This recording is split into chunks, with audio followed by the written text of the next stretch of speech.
all bluff. We will analyze. Then, Ruth Bader Ginsburg, left-wing Supreme Court justice, undergoes surgery to remove cancerous growths from her lungs. What will the political fallout be? Leftist agitators once again try to ruin Masterpiece Cakeshop owner Jack Phillips' life, and the top 5 moments of 2018 on this, the last episode of the year. I'm Michael Knowles, and this is The Michael Knowles Show.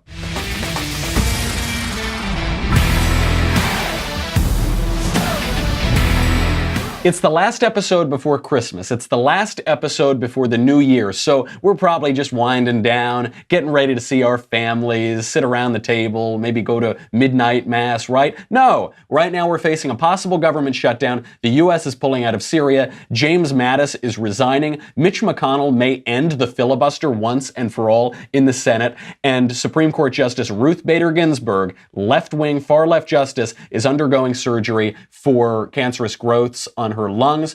This just a week after she said her health is fine.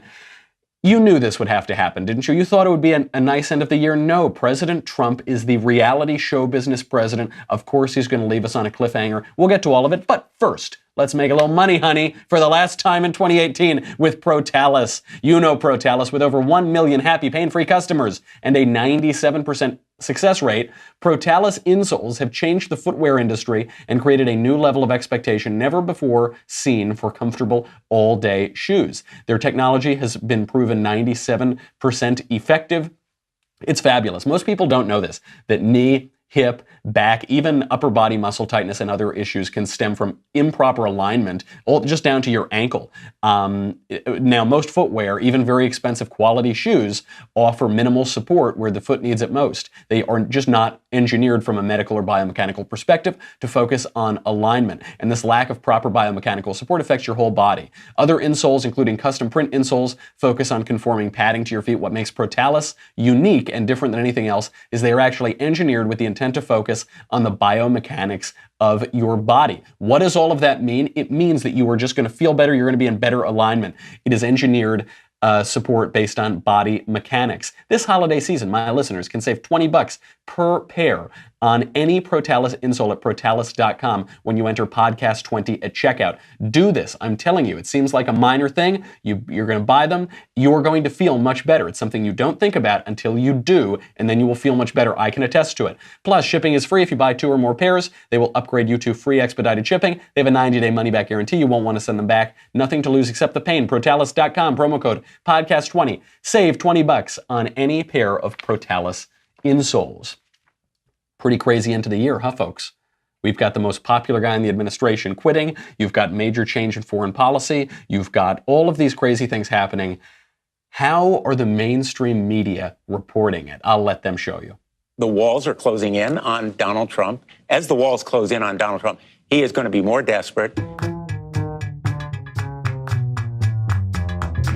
The walls are closing in on the Trump presidency. I want to begin with the walls really closing in. The walls are closing in. The investigative walls are closing in. The walls are really closing in. The walls are closing in. Walls are closing in. The walls seem to be closing in. I'm overusing my cliches. I hate overusing this metaphor of the walls closing in. I mean, we've been saying the walls are closing in for 2 years, but it feels like they're actually closing right now. And as the walls start to close in on the president, as the walls close in, He feels the walls closing in. the walls are closing in is the wrong image, but the bricks are sort of making the roof, buckle. That's the definition of the walls closing in. And if this president feels as if the walls are closing in tonight, he's right, because they are.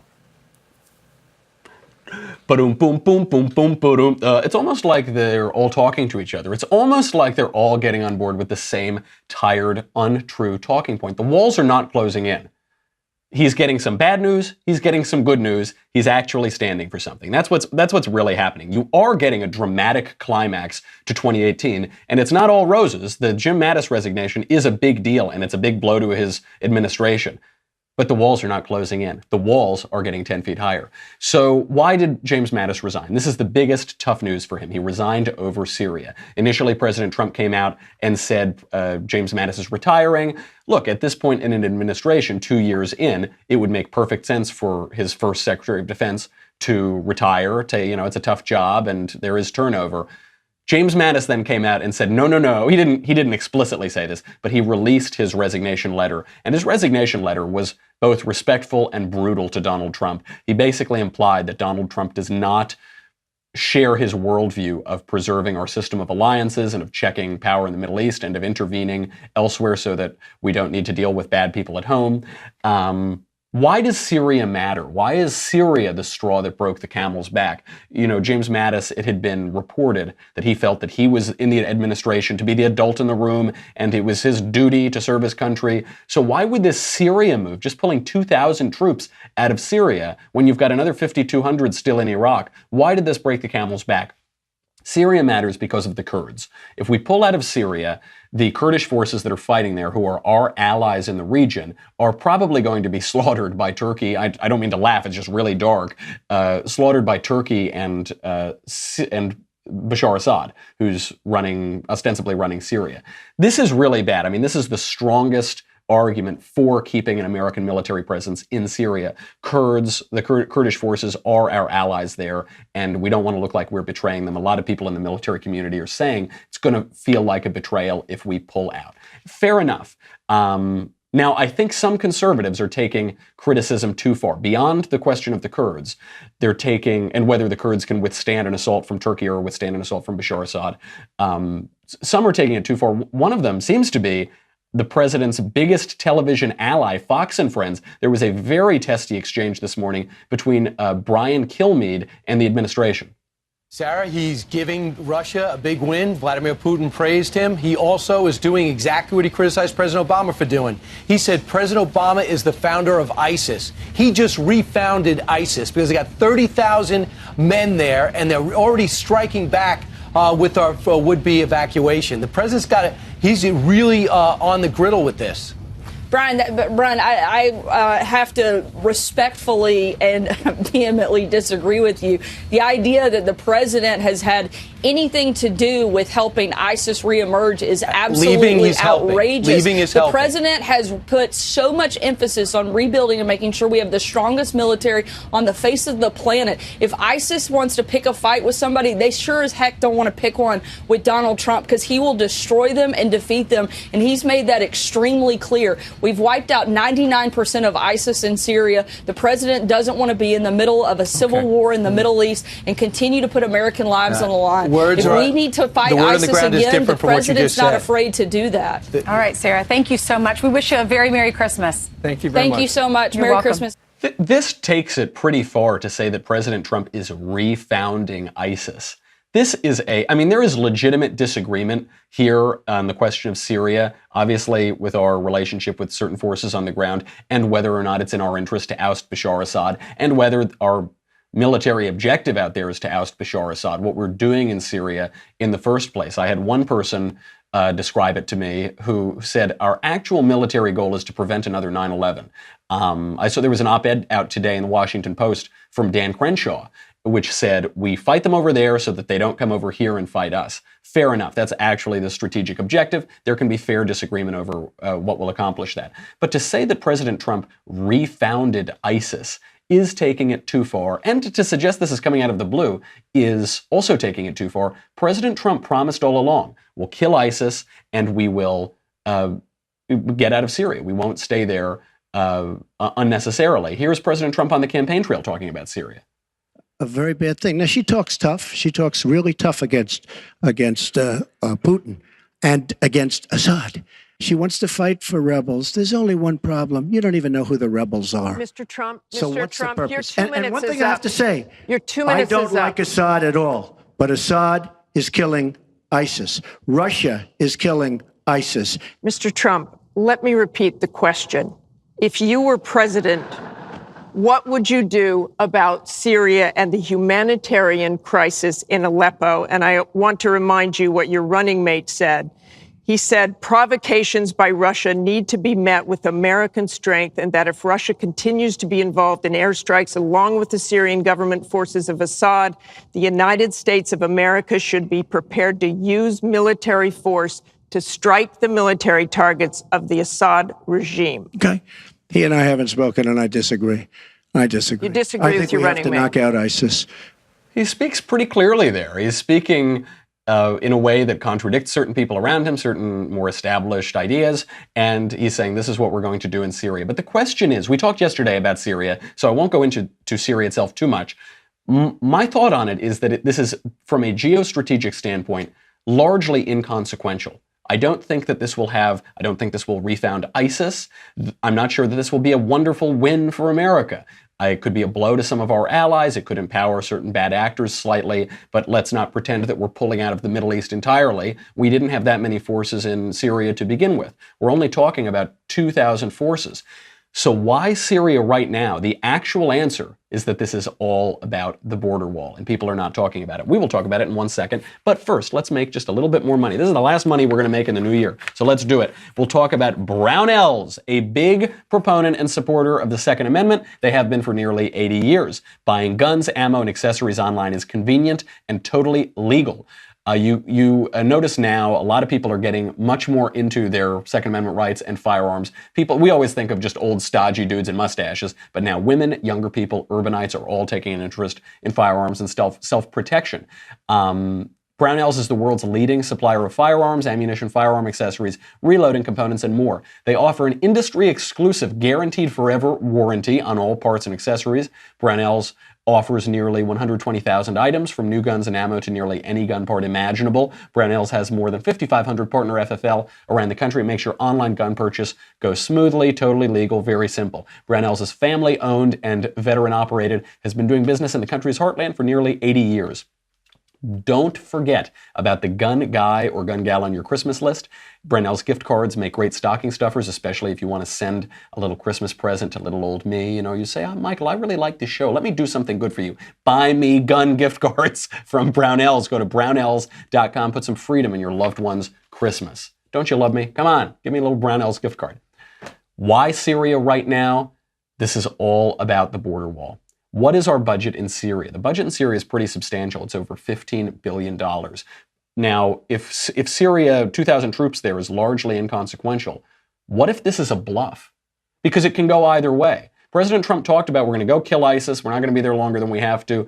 But if it's 2,000 troops, which, we're not talking about some overwhelming force of 30,000 or 40,000 troops, what if this is a bluff? President Trump on the border wall has no leverage with Chuck Schumer. He has no leverage with Nancy Pelosi. He has no leverage in this shutdown. If they shut down the government and they say, we're going to shut down the government, we're going to demand that you give us $5 billion for the border wall, we're not going to reopen it, and they could wait into the new Congress. But what is going to be the lever that actually triggers them to give the funding, especially once Nancy Pelosi takes the reins as the Speaker of the House? What if it's this Syria question? Because the Democrats are in a very tough spot right now. Chuck Schumer, in particular, is in a very tough spot. He is held captive by his left-wing, far-left activist base, which will not tolerate any money for border security. They want to abolish ICE. They want open borders. But we know that border security is very popular among the American people. The majority of Americans want the border wall. The majority of Americans don't want amnesty. They don't want open borders. So the Democrats now have their main guys who go out and canvass for them, who give them money, who are essentially their candidates, who are now their up-and-coming candidates. And you're looking at national elections and you think they're not going to be able to win these elections if they cater to that base. This Syria question might be a way to do it, because if they can go to their base and say, look, we didn't want to give them the money for the wall, but they were going to take that money out of the Syria budget, and we're going to be the adults. We're not going to let that awful, petulant Trump give up Syria and play into Vladimir Putin's hand and abandon our allies, and we did the responsible thing. They were going to get the border anyway, and we decided to save Syrians while we were at it. That actually might play. That actually might give Chuck Schumer an out. And it will, look, this is not a major campaign promise to pull 2,000 troops out of Syria. If it were a huge force, then you could see how that would really play in 2020. But if President Trump can use that as leverage, as a bluff or not as a bluff, whatever, to build that wall, it is a big win, because he has to do it. He has to build this wall. Ann Coulter has made this clear. Mark Meadows, we've all been saying, you've got to put up on this issue, or you're not going to have credibility in 2020. And right now, by the way, Mexico is actually doing a better job of securing our border than we are. How are Dems going to be able to answer that? Sarah Sanders made this excellent point just today. What we have worked out, what this administration has been able to do in conjunction with the Mexican government, and the massive and monumental moment that took place yesterday where catch and release has ended. And it's a sad day in America when the Mexican government is doing more to protect the American people than Senate Democrats. I hope that they will not let that be the case by the end of the day, and they will work with us and work with the president and Senate Republicans to get this done and let everybody go home and let us start building the wall and let us start protecting our border. Absolutely right. It's really hard for Democrats to refute nationally. So what is their answer? How do you think the Democrats are responding to those very simple, obvious points? They're calling everybody a racist. Of course, that's the only thing that they can possibly do. Here's Senator Chris Murphy, formerly my senator, Democrat from Connecticut. He said, he was talking to Marco Rubio on Twitter. He said, you and Trump are advocating putting up a wall on only one border. No wall for the country filled with mostly white people with Canada. So now the Democrats are so confused on this issue. They're so broken up about it that now it seems they're advocating for two walls. I thought it was 0 walls or 2 walls, all or nothing at all. They must think that we have an epidemic in this country of 3,000 Canadians per day coming into our country, and they're bringing drugs. They're bringing all of those cheap socialist drugs with them from their government healthcare system. Is that what's happening? No, of course it's incomparable. Now they have to make it about race down there. It's not about race. It's about crime. It's about drugs. It's about depressing wages. And it's about the actual problem. There are no Canadians pouring over the border. There are 3,000 Latin American immigrants illegally coming into the country every single day. So you build the wall there. I don't know, should we build a wall along our western shores so that Filipinos don't illegally swim into this country? Or the Chinese citizens? No, of course not. That's not a problem. That's a fake problem. And as we talk about frequently, the Democrats live in a fantasy. They live in a fantasy world, and this is a fantasy problem about fantasy racism. So, looking at the new year, looking at the end of this year, on balance, what happened? James Mattis leaving, that's a big loss. He's a big loss, really, because he has these great quotes. You know, he's been a very able Secretary of Defense. He's the most popular member of the Trump administration. There was a Morning Consult poll that showed that he has 35% approval rating. You know, not saying that that's a great number. That's kind of sad that that's the highest approval rating. But his disapproval is only at 19%. And it's because most people couldn't even tell you who the vice president is. So most people are not up to date on who the cabinet secretaries are. But he was the most popular member of the administration. He said these great quotes. I mean, when I think of James Mattis, I just think of this interview moment. What keeps you awake at night? Nothing. I keep other people awake at night. You knew that he was just working on that for years. He just had that one in the back of his head. There are other famous quotes of his. He was speaking to people in Iraq, and he said, listen, please don't make me do this. I don't want to have to do this. I really want to help you. But if I must, I will kill every last one of you. He's a pretty tough hombre. The monk warrior, never got married, reads voraciously. So this is a big loss. It is a big loss to lose James Mattis. Not building the wall would be a bigger loss. It would be much harder for President Trump. It would cripple the administration if he doesn't fight to get this wall built. And if President Trump thinks that the way that he's going to get this wall built is by making a concession in Syria over 2,000 troops to have access to $15 billion, at the very least to call the Senate to the table and make them fund it, or if not, to actually be able to fund it, and that means you're going to lose your Secretary of Defense, that is a trade that President Trump has to make. He has to come through on the wall. Look, he's come through on more campaign promises than just about anybody. I was driving around in Uber last night on my way to Mar-a-Lago, of all places, and the Uber driver was this woman. She said, she had a very thick Hispanic accent. She said, I didn't vote for Trump, but I really didn't like Hillary, and I thought they were both bad. But say what you will about Trump, at least he's honest. I said, oh, you think he's honest? She goes, yeah, he keeps his promises. At least he keeps his promises. That Hillary's a liar. She'll just say whatever people want to hear, but Trump keeps his promises. Trump's biggest promise is this wall. He's got to come through. If you got to make a hard decision on that, you got to lose a really valuable player of the team. So be it. What else? We know that Democrats know that they're in a bind here. We know that they're in this really tough position, as tough a position as the Republicans are in and President Trump is in right now. Let's not forget Democrats are in a really tough one. Just looking at the early 2020 field that's shaping up, you can see this. It's a ton of infighting, a lot of racial infighting. You heard Kirsten Gillibrand say she doesn't want two white men at the top of the ticket. So there's this gender, sexual infighting. It's all about identity politics. Nothing really seems to unite the Democrat Party. You hear about the Green New Deal. You've got the environmentalist left. You hear about certain law enforcement, anti-law enforcement policies, a little bit on healthcare. They can't really agree on anything other than that they hate Donald Trump. But they're really going to have to answer for this immigration thing. It's bigger than the Democrat Party. And so they're really caught on this issue. And I hope we drive this issue home. I hope, if need be, we shut down the government and Chuck Schumer has to deal with a party that is split apart. What is the most darkly funny story of today? We have to get to this. The New York Times has a bombshell report out that Planned Parenthood is accused of mistreating pregnant employees. Now, this should not come as a surprise to anybody who has any sense of humor whatsoever, but this is what they write, quote, "Employers that champion women face accusations of discriminating against their pregnant workers, showing how widespread the problem is in American workplaces." This reminds me of this classic, I think it was Fox Butterfield headline in the New York Times that said, crime rate continues to fall despite prisons filling.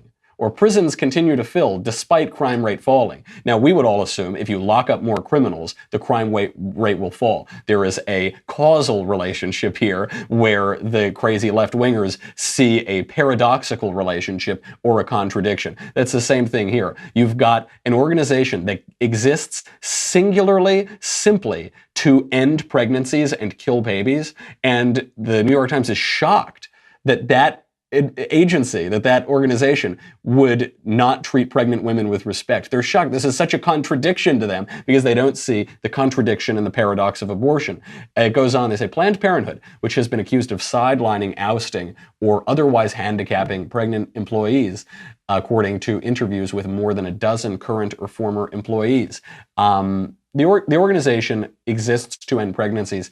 They always say that 3% of their services are abortion, and everything else is not abortion. This is because they count little nothings as services. So if you hand somebody a condom, that's a service. If you kill a baby, that's a service. And they give out a lot more condoms or referrals to actual doctors or whatever. 94% of Planned Parenthood's pregnancy-related services are abortion. They are abortion services in 94% of cases. It's hard to arrive at a really precise number with confidence because Planned Parenthood doesn't actually admit the number of women who go into their clinics every year who are pregnant. They can't admit it because the reason you go to Planned Parenthood is to get an abortion. So using various other statistics that they've arrived at, it seems that the number of pregnancy services that are related to abortion are 94%. This is almost all of them. This story exposes just one contradiction of abortion, which I want to talk about. It's if pregnancy doesn't matter, if pregnancy is just, it's like getting your appendix inflamed, then why does special treatment of pregnant women matter so much? If the unborn baby is insignificant, then why is pregnancy so significant? Why is this such a big issue? We talk about pregnancy leave, maternity leave. This is a national issue. Ivanka Trump tried to make this into a national issue. The New York Times is making it into a national issue. Why? If the pregnancy is nothing, if it's just a little inconvenience that can be wiped away with no greater care than if you're cutting your fingernails, then why is the pregnancy so significant? Doesn't make a whole lot of sense. Before we get to the biggest stories of the year and a little Christmas story, I also got to talk about my old pal Jack Phillips. Jack Phillips, the head of Masterpiece Cakeshop, he is the guy who was dragged into court. The Colorado Civil Rights Commission tried to ruin his life because he wouldn't participate in a gay wedding ceremony. He's now back in court for refusing to bake a cake for a transgender identity switch party. And the argument here is not that he won't sell cakes to anybody. He's willing to sell cakes to anybody, but he won't design with his artistic skill he won't put in his own art and craft into participating in something that he violates his religious views. So This is a total setup here. It's by this transgender woman who's a guy who thinks that he's a woman named Autumn Scardina.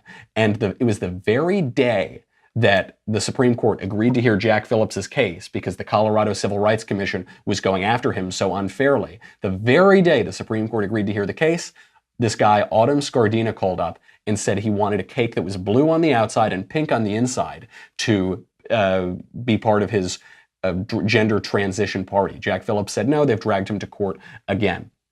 Other news right before we leave here, Ginsburg, Ruth Bader Ginsburg is in the hospital. Ruth Bader Ginsburg took that fall. She broke some ribs. She was asked about her health just last week. Here's what she said. The question that probably, 70% of America wants to know the answer to, that would be the 70% who've offered you their body parts and organs in case you needed them. How's your health? It's fine, thank you. And those ribs you busted? Almost repaired. That's good. So her health is apparently all fine, she says, and now we find out she's just undergone surgery to remove cancerous growths from her lung. She's now at Memorial Sloan Kettering Cancer Center, one of the best cancer centers in the world. Now, look, what they're saying is that they found the cancerous growths because she cracked her ribs. So they went in there to look at her ribs and they found these cancerous growths, and now she's recovering from that. We wish her well, wish her a speedy recovery. But the question is, why didn't she make this clear? Did she not know a week ago that she was going to undergo surgery, fairly extensive surgery to remove cancerous growths on her lung of all places? Not a good place to find cancerous growths? No, I think she probably knew that, and they're trying to play this very coyly because this will be the most significant event of 2019. I'm willing to predict it now. It's hard to predict the future. Who knows? You could have some crazy war or awful attack or something. This 9 out of 10 chance this will be the most significant event of 2019 or 2020 or 2021 or 2058. Whenever Ruth Bader Ginsburg goes to her eternal desert and rest, that will be the biggest issue. That, this question, because we've given so much power over to the courts, this question of the Supreme Court is going to be major. If you have President Trump still in office, it's why they're ramping up talk of impeachment. It's why they're ramping up talk of indictment. If he is still in office and he appoints an originalist judge to the court, this will significantly swing the court. By replacing Scalia with Gorsuch, nothing changed. By replacing Kennedy with Kavanaugh, maybe nothing changed. I mean, it could be a swing. His recent decision on Planned Parenthood is not a good sign, but it could be a swing to the right slightly. It could be a swing in favor of originalism. Maybe not. We don't know. And you saw what fight they put up there. But if we replace the most left-wing judge on the court with an originalist, you could have riots in the streets. You will have riots in the streets. This is going to be the most significant event of 2019. We have the top 5 most significant events of 2018. We've boiled them all down. The news cycles are so fast. They're moving 24/7 that I've been able to boil them down for you. But unfortunately, you're only going to be able to get to that if you go to dailywire.com.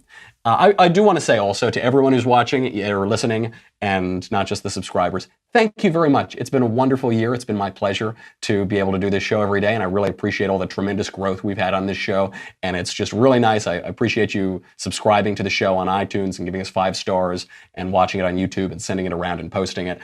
We really, really appreciate it. It helps keep the lights on, except when I'm in my boudoir here in Palm Beach, Florida on the road, but it's just been a blast. We got a lot of great stuff planned for 2019. I can't wait to see you guys on the road at colleges and universities, and obviously every day on this show. If you're not on dailywire.com, though, here's the rub. Go and subscribe. Give us your money. Give us $10 a month or $100 for an annual membership. You get me. You get the Andrew Klavan Show. You get the Ben Shapiro Show. You get to ask questions in the mailbag. You get to ask questions in the conversation. You get to ask questions backstage. You get everything. You get Another Kingdom, a major show, lots of great reviews on Another Kingdom, and we'll be getting season 3, hopefully coming out sometime next year. None of that matters. What really matters is the Leftist Tears Tumblr. If we shut down the government, and if President Trump backs Democrats into a corner here, where they're willing to actually come to the table over the Syria question, because he's going to have the money or he's not going to have the money, your Leftist Tears Tumblr, it's not going to be enough. You actually will need to go and subscribe. I've estimated about 15 times. You're going to need to buy 15 Daily Wire subscriptions per person just to be able to collect all of the salty, salty snowflakes, because it's more voluminous. When leftist tears freeze, they increase in volume, and this can really crush you under the weight of an avalanche. So go to dailywire.com. We'll be right back with the top 5 moments of 2018 and a Christmas political sign-off message before the new year.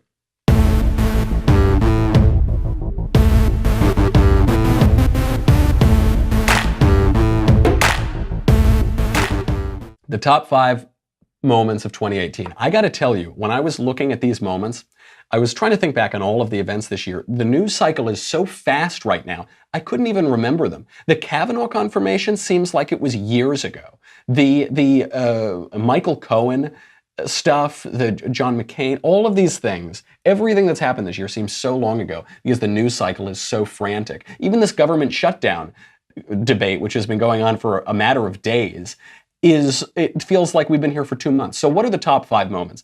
I will give them to you in this order, from least consequential to most consequential. Number 5, the sentencing of Michael Cohen for campaign finance violations.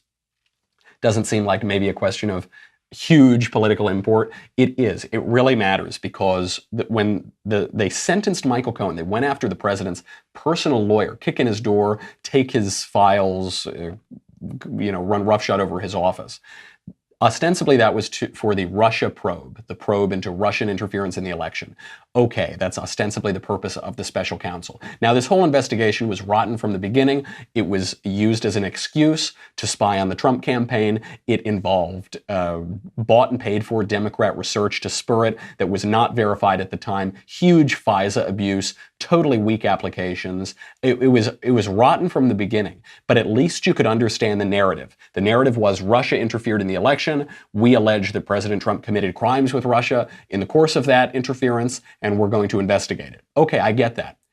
So Michael Cohen is going to go to jail, is going to go rot in prison for campaign finance violations. Well, now I'm kind of, what does that have to do with Russia? That doesn't have anything to do with Russia. That has to do with porn stars. That has to do with his work at the Trump Organization. What on earth does that have to do with Russia? It doesn't. But what it exposes is that this Mueller investigation and the Southern District of New York now is simply trying to end the Trump presidency. They are simply trying to overturn the 2016 presidential election. And if they can't do it, if they can't oust him from office, they're going to make him so toxic that no one's going to be able to elect him in 2020. That is their mission. That's what they're after. They don't care about Russia. They don't care about Vladimir Putin. They don't care about Boris and Natasha. They care about ousting President Trump from office. The sentencing of Michael Cohen showed that once and for all. The fact that we're talking about campaign finance with regard to the special counsel probe is on its face absurd. You're going to see this only heat up in the new year. I mean, at least now the blinders are off. We don't have to think that this is some fair investigation, but it is going to get ugly. Bob Mueller is saying that they could have a report by mid-February, or that's at least that's the reporting that's coming out now. We'll see. We've heard this before. It was supposed to end in September. Then it was supposed to end in November. Then it didn't happen. That's number 5. Number 4, the deaths of John McCain and George H.W. Bush. Most consequential, number 4. The reason for this is not because it was so shocking. We all knew John McCain was dying, and we all knew that George Bush was dying. George Bush was very old. John McCain was no spring chicken either. The reason that it was consequential is it showed the depths of degradation to which the mainstream media will subject themselves just to attack incumbent, sitting Republican politicians. During John McCain's life, whenever he posed a threat to a Democrat, the media were vicious against him. They were brutal to him. George Bush, the same thing. He was out of touch. His wife was ugly. He cheated on her. All of these things, no evidence of that, that they would throw at President Bush. He didn't care about people. He didn't know how to use a grocery scanner. All of these canards. And then when he dies, those were the good old days. I have a strange new respect for George Bush. That's what they all say, because I hate Trump, and it's BS. And guess what? Even Donald Trump, who is an extreme personality, even Donald Trump, when we get 20 years down the line and we've got some other Republican in office, they're going to say, that guy's Hitler, and Donald Trump, those were the good old days. That's what you're going to hear. They're going to give him the Nixon treatment. They're going to give him the Reagan treatment. They turned the John McCain funeral especially into a spectacle, an anti-Trump spectacle. And it just showed how shallow it is, because these guys lived good lives. Both were war heroes, John McCain and George H.W. Bush. George Bush, such a model father, grandfather, statesman. He held all of these offices, CIA director, loyal vice president, and they tried to shrink his life and make it a referendum on Donald Trump and juxtapose it with Donald Trump. And it was really sad, and it should, again, peel back the layers and the facades and realize that they just despise Republicans and conservatives, and you're not going to get them to like you. You're not. John McCain always tried to get the New York Times to like him, and they like him when he doesn't pose a threat, and then when he did, they would ditch him. They would stab him right in the back.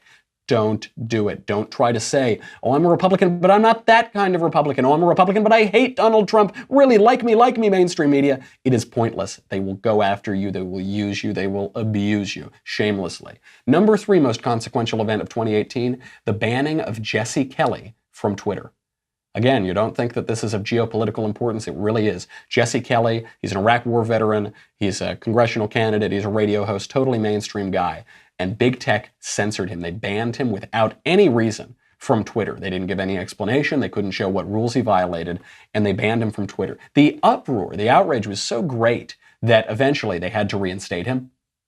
It was just too absurd, but they're coming after us. The reason this is one of the most consequential events is because tech censorship has been creeping along the whole year. You saw this in Google's firing of James Damore. You saw this in the banning of Alex Jones from social media platforms. You saw this in the deplatforming of Gavin McInnes, the conservative comedian, Owen Benjamin, another comedian. On and on, you see it constantly going down this path, and people would always say, well, it's Alex Jones. He's a shirtless vitamin salesman. Oh, who cares about Alex? Oh, well, Gavin, he shouldn't have said that. Owen Benjamin, he took that joke too far. But then you get to Jesse Kelly and you realize, no, those were all just test shots. They're really just going after conservatives. They think conservative ideas are hateful. They now think that it's hateful to say that a man is not a woman. There was a feminist author in Canada who said, a man is not a woman. She's an editor of a feminist journal. She's now blocked from Twitter. She's banned. You can't go follow her. She's gone. This is a big deal because it's going to raise big questions about how conservatives should fight big tech. It's going to raise some questions as to whether we should use the government to do it, as to whether we should regulate them as publishers, as to whether we can, if it would even be possible to build our own platforms. Because the issue is, if they kick you off of, I don't know, Twitter, you can go somewhere else, and maybe you've got to raise money on Patreon. Okay, what if Patreon kicks you off? These crowdfunding platforms, GoFundMe. Well, then you're in hot water. What if they don't kick you off, but then the leftist mob is so great that they get the payment processors to refuse to do business to pay you your money? What about that? How far down the line does this go? Do we need to wield the power of the state here? Do we need to find some other way to subvert the industry? This is going to be a dominant theme in 2019. The number 2 most consequential event of the year, I'll let Kanye show it to you himself. Let me ask you this question. You're in the Oval Office. Okay. How does it feel to be in the Oval Office? Oh, it is good energy in this. Isn't it good energy? Yeah. It's good energy. It's a great place. The problem is illegal guns. Illegal guns is the problem, not legal guns. We have the right to bear arms. So, just I love you. I know. Did I? But I don't want to put you in that spot. But. No, I'm standing in that spot. I love this guy right here. Let me give this guy a hug right here. I love this guy right here. That's really nice. Come here. That's really nice. That is really nice. That's good. Why is this the most people thought this was a circus. They said, that why would this be a consequential event? It is because it showed that President Trump is a unique candidate. What was the last Republican who was able to connect with the biggest pop star in the world? It's really about pop culture. Most people just view the Kanye Oval Office meeting through the lens of race, and that does matter because President Trump's approval rating among black voters has increased dramatically. It's really very high for a Republican politician, so that is great too. You saw Candace Owens. I just saw her last night. She's leading the Blexit movement, the black exit from the Democrat Party, and there is this idea that's floating around, which is that if there is a race of people who are voting uniformly with one political party, something has gone seriously wrong. Because you look at other races here, the Italians, for instance. The Italians come to America And they don't all vote in bloc. You've got Nancy Pelosi is Italian. Andrew Cuomo, Chris Cuomo is Italian. I'm Italian too. Anthony Scaramucci is Italian. You've got other you've got conservatives, you got left-wingers, you got the whole spectrum. Same thing with the Irish. You got really conservative Irishmen, then you got the Irish Democrats.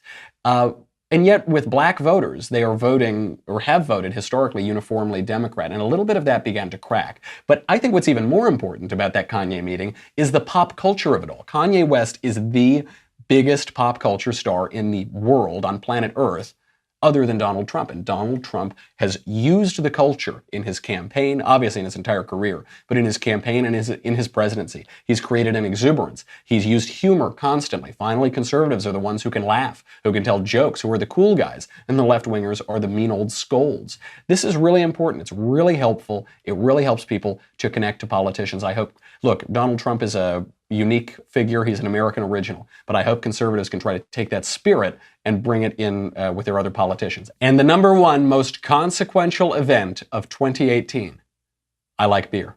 I liked beer. I still like beer. Had beers, have some beers. One beer, drink beer, drinks beer, drank beer, and drinking beer. You've probably had beers, Senator. Beach Week Ralph Club biggest contributor. You know, I got a weak stomach, whether it's with beer. I like beer. You haven't answered that. I like beer. I don't know if you do. Okay. Do you like beer, Senator, or not? What do you like to drink? Next one. Hanging out and having some beers with friends, which I gladly do.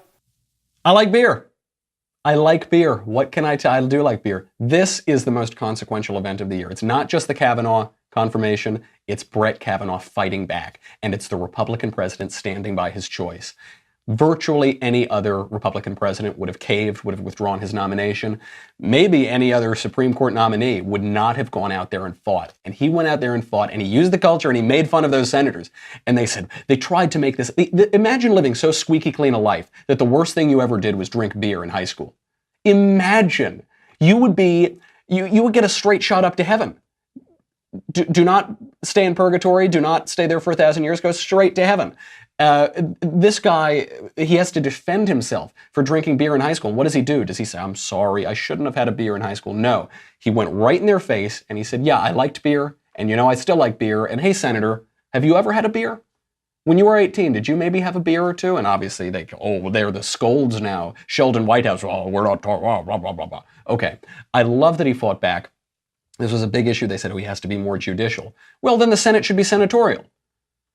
He has to be more civil. Yeah, then his inquisitors should be civil too. And if they're not going to be civil, who cares? Why on earth would he play by rules that they won't play by? We're in a brawl here, folks. We're in a political brawl, and he shouldn't be expected to be playing by all of these beautiful rules while they're going to go out there and shiv him right in the gut. It's ridiculous. And he came out and fought, and they got him through. And this was so important. It was important to Republicans doing as well as they did in the midterm elections. It was important to feeling that elections do have consequences. A really beautiful moment, the most consequential. And if, God forbid, anything happens to Justice Ginsburg, 2019 is going to make that look like a cakewalk. Okay. Before we leave here for the break, before Christmas and New Year's, I do want a little Christmas rundown. There's a new NPR PBS NewsHour Marist poll out, which found that adults under the age of 30 are the only age group that prefers to pay for Christmas gifts on credit cards. They're the only age group that strongly prefers to say Happy Holidays to Merry Christmas. And they're the only age group which loves Christmas trees but wants fake Christmas trees. They prefer fake Christmas trees.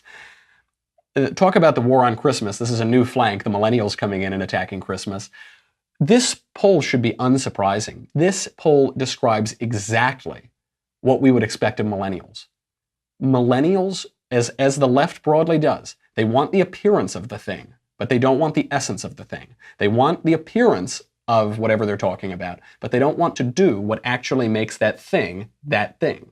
So even with the paying, they want to pay on credit card rather than cash. I do too. I pay for almost everything on credit card.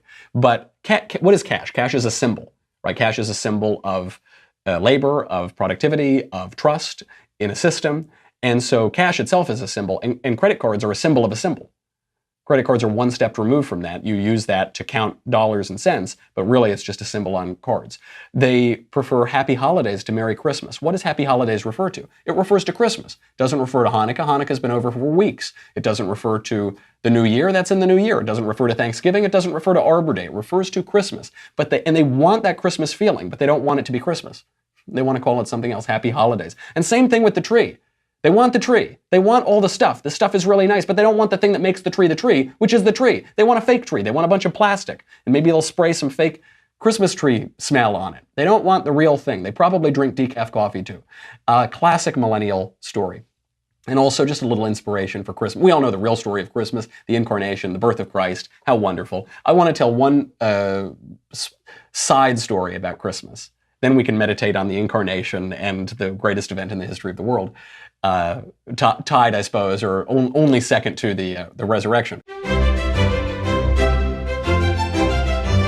At the Council of Nicaea, picture it, AD 325. You've got there Saint Nicholas of Myra, jolly old Saint Nicholas, and you've got a heretic, Arius. Arius, who's a heretical Christian who denies the divinity of Christ. And they're there, they're debating, they're being really civil, they're being really collegial. And then Arius spouts his heresy and denies the divinity of Christ. And jolly old St. Nicholas, Santa Claus himself, gets so irritated that he gets up and he punches that heretic right in the face. Now, did this story really happen? It's unclear. There is some dispute in the historical record. It's certainly in the tradition. In Eastern Christian iconography, you see it all the time. The image of St. Nicholas slapping Arius across the face. The story has changed a little bit over time. It was initially that St. Nicholas slapped an Arian, a follower of Arius, but not Arius himself. And then in the earliest texts we have from the Council of Nicaea, there's really no evidence that St. Nicholas even was there. But this story has endured for millennia now, so I like it nonetheless. It clearly has some explanatory power, which is we are told that we just have to be civil. We just have to be nice. We have to be tolerant. We have to, don't yuck my yum. Don't be so judgy. The truth is arrogant. The truth is arrogant. And the truth makes claims. It asserts things. We're in a culture that doesn't want to assert anything. We don't want to say I think. We don't want to say I believe. We don't want to state facts. We just want to say I feel like. We want to distance ourselves. Well, maybe that's true. That's your truth. That's not my truth. Sometimes you've got to stand up for the truth. And sometimes the truth is going to push you to such a sense of assertiveness that you've got to punch Arius in the face. I'm not advocating violence, but I am advocating assertiveness. I am advocating rhetorical violence, if there were such a thing. I am advocating standing by your guns. We're seeing it play out right now in this government shutdown, this Christmas government shutdown. President Trump is there. He's going to stick by his guns, or he won't have stood for the main central promise of his campaign. Is he going to stick by it? Are we going to get it? Classic cliffhanger from President Trump. We'll see what happens in the new year. Have a Merry Christmas. Have a Happy New Year. I'll see you in 2019. I'm Michael Knowles, and this is The Michael Knowles Show.